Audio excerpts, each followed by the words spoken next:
ಗುರುಜಿ, ನೀವು ಒಂದು ವಿಶೇಷವಾದ ಮಾಹಿತಿಯನ್ನ ನೀಡ್ತಾ ಇದ್ರಿ, ಅಷ್ಟ್ರಲ್ಲಿ ವಿರಾಮ ತಗೊಂಡ್ಬಿಟ್ವಿ ನಾವು. ಅದೇನಂದ್ರೆ ಲಕ್ಷ್ಮೀ ದೇವಸ್ಥಾನಕ್ಕೆ ಹೋಗುವಾಗ ಯಾವ್ದೊಂದು ವಿಶೇಷವಾದ ಲಕ್ಷ್ಮೀ ದೇವಸ್ಥಾನ ಇದು, ಅಲ್ಲಿ ಪಂಚ್ ಹಿಡ್ಕೊಂಡು ಹೋಗ್ಬೇಕು, ಅದು ಯಾಕೆ ಎತ್ತ ತಿಳಿಸ್ಕೊಡ್ತೀನಿ ಅಂತಿದ್ರಿ.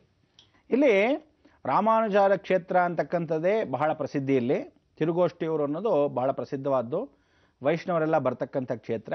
ಇಲ್ಲಿ ಆ ಪಂಜನ್ನು ಹಿಡ್ಕೊಂಡು ಹೋಗೋದು ಲಕ್ಷ್ಮಿಯ ಕ್ಷೇತ್ರ. ನೋಡಿ, ಅಂಡ ಪಿಂಡ ಬ್ರಹ್ಮಾಂಡ.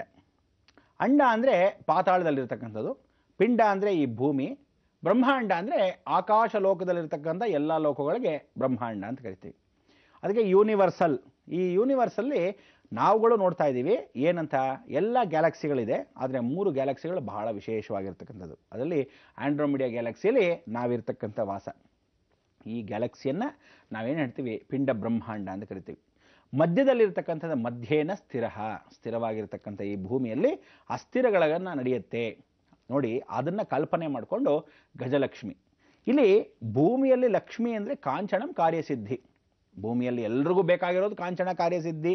ಜಗತ್ತೆಲ್ಲ ಹೀಗೆ ನಡೆಯುತ್ತೆ ಅನ್ನೋದನ್ನು ಆ ಕಾಲದಲ್ಲೇ ಮಾಡಿಟ್ಬಿಟ್ರು. ಏನು ಮಾಡಿಟ್ರು ಗೊತ್ತಾ ನಿಮಗೆ?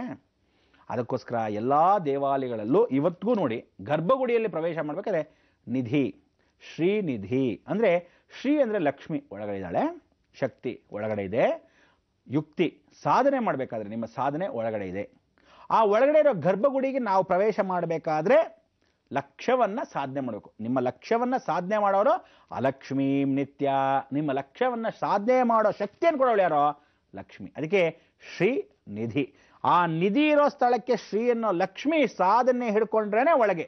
ಅದಕ್ಕೆ ನಾವೇನು ಹೇಳ್ತೀವಿ, ಎಲ್ಲರೂ ಕಾರ್ಯಸಿದ್ಧಿ ಮಾಡಿದಾಗ ಕಾಂಚನಂ ಕಾರ್ಯಸಿದ್ಧಿ, ಕರ್ತವ್ಯಂ ದೈವಮಾನ್ವಿಕಂ. ನಿಮ್ಮ ಕರ್ತವ್ಯಗಳೇ ದೈವಮಾನ್ವಿಕಕ್ಕೆ ಹೊರಟೋಗುತ್ತೆ. ಅದಕ್ಕೋಸ್ಕರ ಆ ನಿಧಿಯನ್ನು ಅಪ್ಪರಿಸ್ಕೊಳ್ಳೋದು ಯಾರೋ ನೋಡಿ, ಎಲ್ಲ ಗರ್ಭಗುಡಿ ಮೇಲೆ ಏನು ಕಾಣುತ್ತೆ ನಿಮಗೆ? ಗಜಲಕ್ಷ್ಮಿ. ಗಜಲಕ್ಷ್ಮಿ ಇರ್ತಾಳೆ ನೋಡಿ. ಗಜಲಕ್ಷ್ಮಿಗೆ ಪ್ರಭಾವಶೀಲವಾಗಿರ್ತಕ್ಕಂಥ ಜಗತ್ತು, ಇಂಥ ಒಂದು ಗಜಲಕ್ಷ್ಮಿ ಮೂಲಕ್ಷೇತ್ರ ಎಲ್ಲೂ ಇಲ್ಲ. ಅದಕ್ಕೆ ಮೂಲತಃ ಮೂಲ ಬ್ರಹ್ಮರೂಪಾಯ, ಮಧ್ಯತೋ ವಿಷ್ಣು ರೂಪಿಣಿ, ಅಗ್ರತೋ ಶಿವರೂಪಾಯ, ವೃಕ್ಷರಾಜಾಯತೆ ನಮಃ ಅಂತ ಒಂದು ಕಾಲ್ಪನಿಕ ಜಗತ್ತು. ಇದರಲ್ಲಿ ಕಾಲ್ಪನಿಕ ಜಗತ್ತು ಅನ್ನೋದು ಏನಿದೆ ಆ ಕಾಲದಲ್ಲಿ ಕೆತ್ತಿಟ್ಟಿದ್ದಾರೆ. ಮೂಲತಃ ಬ್ರಹ್ಮರೂಪಾಯ, ಬೆಳಗಡೆ ಕೆಳಭಾಗದಲ್ಲಿ ನೋಡಿದ್ರೆ ಸಾಕ್ಷಾತ್ ಬ್ರಹ್ಮ ಸರಸ್ವತಿ. ಅದಕ್ಕೆ ಮಧ್ಯತೋ ವಿಷ್ಣು ರೂಪಿಣಿ, ವಿಷ್ಣು ಸಾಕ್ಷಾತ್ ಮಲಗಿರ್ತಕ್ಕಂಥ ರಂಗನಾಥ ಸ್ವರೂಪದಲ್ಲಿ 300 ಮುಕ್ಕೋಟಿ ದೇವತೆಗಳು ನಮಸ್ಕಾರ ಮಾಡ್ತಾ ಇದ್ದಾರೆ. ಗರ್ಭಗುಡಿಯಲ್ಲಿ ಕತ್ಲಲ್ಲಿರುತ್ತೆ, ಈ ಪಂಜನ ಹಿಂಗೆ ಇಟ್ಕೊಂಡು ತೋರಿಸ್ತಾ ನೋಡಿದ್ರ ದೇವತೆಗಳು ಅಂತ. ಆ ಕತ್ಲಲ್ಲೇ ನಾವು ಹೋಗಬೇಕು. ಮಧ್ಯದಲ್ಲಿ ಗುಹೆಯ ಮೆಟ್ಲು ರಬ್ಬಾರ್ ಜಾರತ ಹುಷಾರೋ. ಅದಕ್ಕೋಸ್ಕರ ಅಂಥ ಜಾರ್ತಾ ಇರೋ ಜಾಗಕ್ಕೆ ನಾವು ಹೋಗಬೇಕು ಅಂದರೆ ಮೆಟ್ಲು ಕೂಡ ಎಲ್ಲ ಹೇಗಿದೆ ಗೊತ್ತಾ? ಹೀಗಾದ್ರೆ ನೆಟ್ಟಿಗಿದ್ರೆ ಒಂದು ಕಾಲಿಟ್ಕೋಬೋದು, ಹೀಗಿದೆ. ಒಂದು ಕಾಲಿಟ್ರೆ ಎಲ್ಲಿ ಹಿಡಿತೀವಿ, ಒಂದು ಹಿಡ್ಕೊಳ್ಳೋಕೆ ಜಾಗ ಇಲ್ಲ. ಹೀಗೆ ಒಬ್ರಿಗೊಬ್ಬರು ಹಿಡ್ಕೊಂಡು ಕೈ ಹಿಡ್ಕೊಂಡು ಹೇಳ್ಕೊಂಡು ಹತ್ಕೊಳ್ಬೇಕು.